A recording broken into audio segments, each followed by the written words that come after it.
This is Democracy Now!, democracynow.org, The War and Peace Report. We're broadcasting on over 500 stations around the country, on Pacifica and NPR and PBS and public access TV stations on both TV satellite networks, Dish Network Channel 9415, Free Speech TV, 9410 Link TV, and on DirecTV Channel 375, and we're video and audio podcasting at democracynow.org. I'm Amy Goodman. As we take on the issue of what happened on September 11, 2001, our guests are Dylan Avery, writer and director of Loose Change, Jason Bermas, researcher for the film. James Meigs is also with us, editor-in-chief of Popular Mechanics, and David Dunbar, executive editor of Popular Mechanics, who led the editorial team that produced the book, Debunking 9/11 Myths. Jim Meigs, you're the editor-in-chief of Popular Mechanics. Your response to this excerpt of Loose Change about what happened in Shanksville?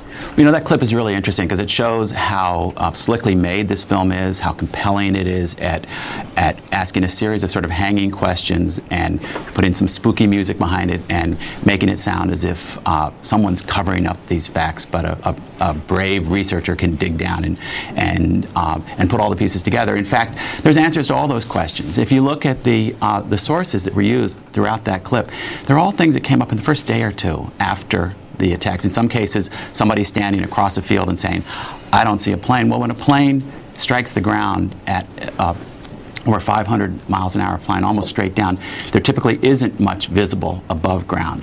They also quote the coroner in the Shanksville area. We talked to the coroner. He had the horrific job of collecting the body parts and cataloging and performing all the necessary tests. Those bodies were identified. The plane wreckage in the pieces, the tiny pieces that it was in after it hit the ground, was collected from the hole, cataloged.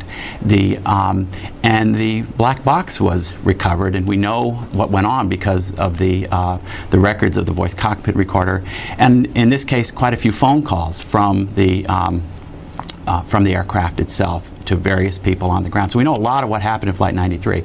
The film is alleging that no plane crashed there at all. The people were sent off somewhere to somehow be disposed of. If you're going to allege something so far beyond what a huge body of evidence would suggest is the truth, then you do need to pull together some evidence. And so we fully support asking questions and being skeptical. But if you're going to ask questions, you also have to look for the answers. And when you get answers, you can't ignore them. James Bermas of Loose Change. I'd just like to thank you for the opportunity to take on the government's lies, and Popular Mechanics, which is a Hearst Yellow Journalism Publications, lies as well. And I would just say, look for yourself. This is an open field, and for the first time in history, we have a crater and no plane debris. Look at any other plane crash and you'll find a tail section, a wing section. There were reports that this actually was strewn out over 8 miles, and we have videotape of smaller pieces of debris. The coroner speaks for himself. We have the Pittsburgh Gazette, the editor-in-chief there saying, again, there's nothing there that looks like a plane. Again, don't believe us. Go to seeloosechange.com right now and watch it for free. But take a look. All those people, you would normally have NTSB people in blue jackets to get the plane parts and put them back together. That's what happened with TWA 800 that was in the ocean. And you don't have that. You have people in hazmat uniforms. Why? So all we're saying is, look, there's no plane in this open field at all. There's a 10-foot crater by 16 foot, and there's just smoke there. So where is this plane? That's all we're saying. What about what the coroner said, collecting body parts? Well, he's never addressed us, and if you look at all of his media accounts in the days after when he was first asked, again, he said there were no body parts, and to this day, he has not seen a single drop of blood. So again, I would say that's more reliable than, 4 years after the fact being contacted. Did you talk to him? He won't address us. Basically, we have had people contact him, and he hangs up on us.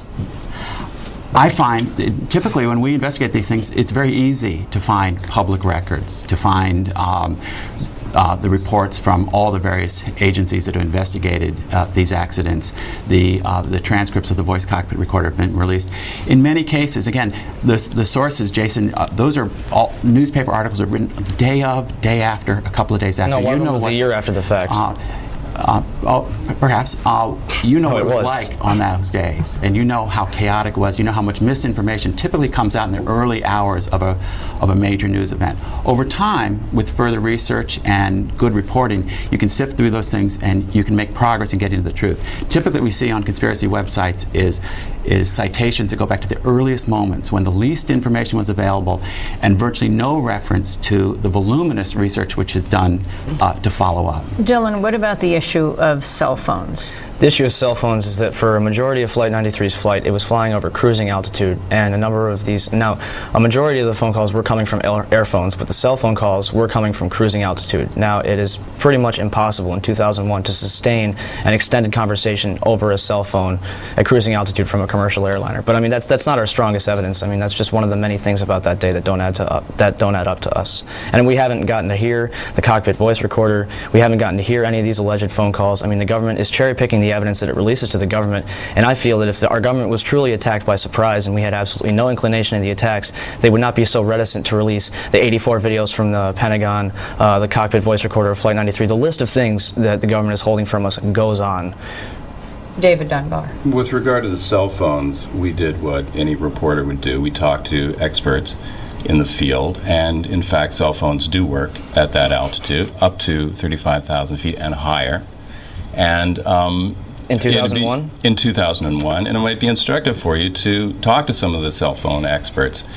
There are a lot of drop calls because the plane is moving at high speed and the handoffs sometimes get dropped. That's true, and we know from the public record that in fact a lot of the cell phone calls were cut off, and most of the phone calls were made from the air phones. But nevertheless, talk to the experts and you'll find out that you can make a cell phone call from a commercial plane. If I may address that for one moment. If that's true, then why in 2004 did American Airlines spend tens of thousands of dollars to put cell phone towers in their planes so people could make those calls? Why spend tens of thousands of dollars 3 years after the fact if they worked so well on September 11th? What he's saying is a total lie. James Meigs. We didn't say they worked well, we said they worked. And if you look at the record, many of the calls were dropped, they were incomplete. But especially over rural areas, you know, if you think about it, a cell phone tower can cover a couple hundred square miles. That coverage area goes up into the sky as well as horizontally across the ground. The reason that they've improved the system was to avoid the drop calls and to isolate the cell phone transmissions from any possible interference with the avionics.